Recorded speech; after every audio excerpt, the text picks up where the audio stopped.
Good morning, Trinity Baptist Church. Today we go back to Philippians 2.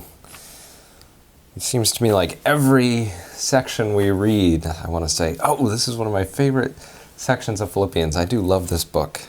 Verse 13 is one that, or I should say the end of verse 12 and verse 13 that we'll read today are verses that are dear to me because they're verses I thought about a lot. I remember when I was a senior in high school and a freshman in college, as I was trying to figure out, how does God's sovereignty work? You know, God's power over us because He's God, but our freedom. And it was like a light bulb moment when I read this part of Philippians 2 that we're reading today that says, work out your own salvation with fear and trembling. So, do it. To the extent you have free will, use it. And then it says, for it is God who works in you, both to will and to work for His good pleasure.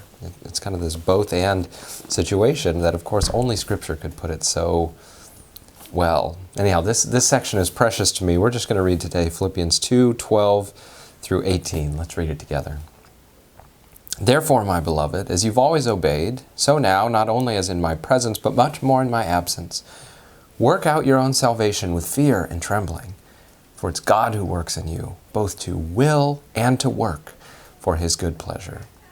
Do all things without grumbling or disputing, that you may be blameless and innocent, children of God without blemish in the midst of a crooked and twisted generation, among whom you shine as lights in the world, holding fast to the word of life, so that in the day of Christ I may be proud that I did not run in vain or labor in vain.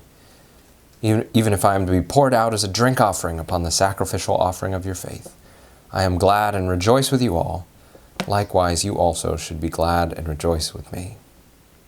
That's a verse I've thought about a lot as I've prepared to be your pastor. Even if I am to be poured out as a drink offering upon the sacrificial offering of your faith, I am glad and rejoice.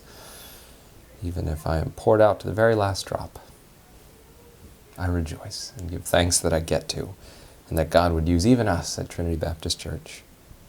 There's one more thing here. Boy, this is just packed with things I want to reflect on through the day. There's one more, which is that in the midst of all this turmoil, people don't know what to do, people are mad, people are of different opinions, people are divided. In the midst of all that, we are invited to be lights in the world.